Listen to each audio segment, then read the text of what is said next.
I think everyone needs to be a little more aggressive on the Celtics because that's really how they got through those other series. They'd make hard, crisp fouls that the guy, no chance he's going to make it a three-point play. But when the Lakers came, they just came and basically rolled over the Celtics like a tank.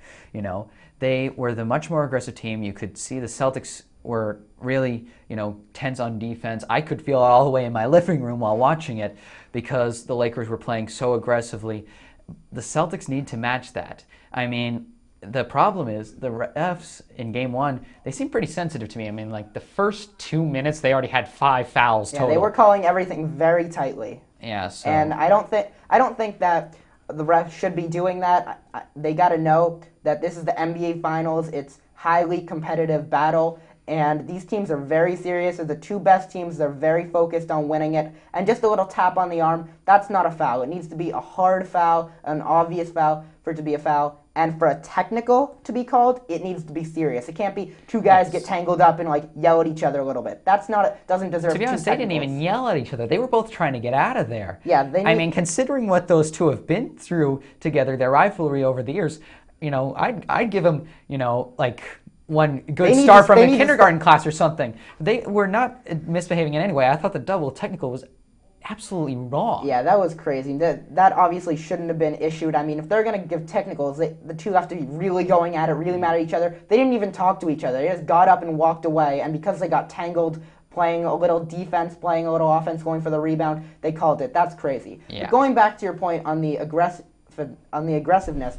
I think that the Celtics really need to step it up and get to the hoop as much as they can. I know that Ray Allen and Paul Pierce are very good jump shooters, but the way to beat the Lakers is to get down low and then kick it out so you have a wide open shot. Also, if you get down low and hit the shot and maybe get fouled, you need to hit your free throws. I remember looking at the score one time last game, and the Celtics were down about 8 points, and then they showed how many free throws the Celtics had missed, and it was like 9 or something like that. They would have been winning the game if they had hit all their free throws. They need to be focused and really try at getting to the hoop, and then they have to hit their free throws when they get to the free throw line because the free throws they win games in the NBA. Everyone says defense wins championships. It's also free throws that change the fate of any team. Yeah, can the Celtics step it up?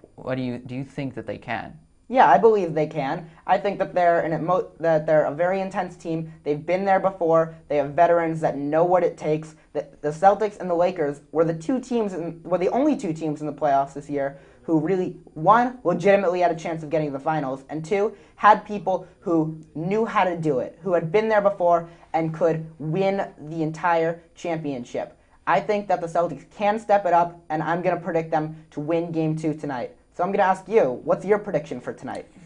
Ooh, that's tough. I mean, like I said, with Pau Gasol and Andrew Bynum down low, it's definitely going to be tough for the Celtics to play it inside. I would really like the Celtics to win, but I don't know. Coming off a loss like that, it could be really tough.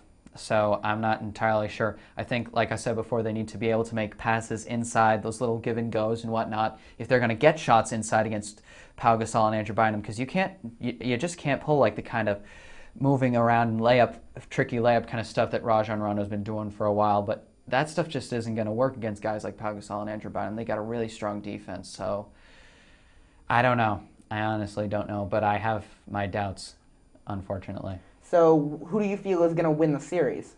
Who do I feel is going to win the series? Oh, now you put me on the spot on this one. I really don't know. Every, homer cell in my body is saying, say the Celtics. You want the Celtics to win.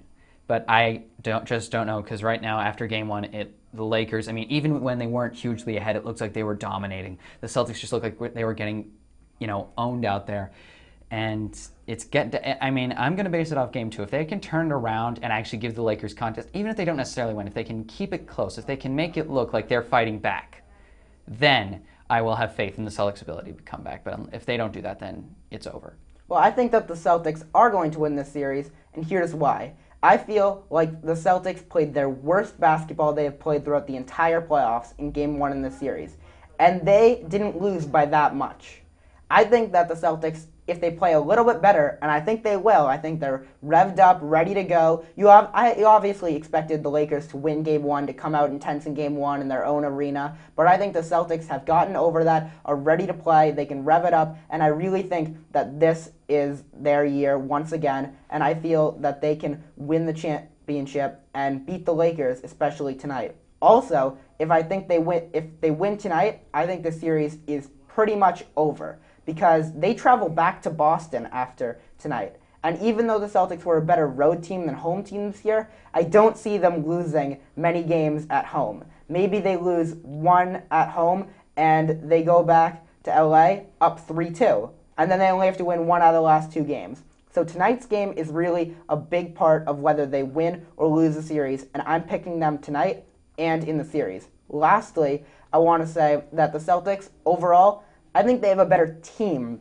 than the Lakers. They have Rajon Rondo, Kevin Garnett, Paul Pierce, and Ray Allen, the big 4, who none of them are selfish. All of them try to make the extra pass, even to Kendrick Perkins down low, and none of them want to be the one scorer on this team. The Lakers, they have Kobe Bryant. He's their one star. He can score at will whenever he wants, but if you let him have his points and guard everyone else tightly, then I think you can win this series. I feel that Kobe Bryant is the best player on the court, and the Celtics have the next best 4. I feel that Rajon Rondo, Ray Allen, Kevin Garnett, and Paul Pierce are all better than Pau Gasol or anybody else on the Lakers, except for Kobe Bryant, when they're playing their best, passing the ball well, driving to the hoop, and hitting their shots. I think Kobe Bryant can score at will and do what he wants, but if you guard Pau Gasol, the Celtics are the better team in this series. Well, I'm not so sure about that, because the Celtics were having trouble guarding Kobe Bryant. I mean, he wasn't just taking outside jump shots, he was driving as well. Well, we'll certainly see tonight. The time is 8 p.m., the place, Staples Center. We'll be back after a short break.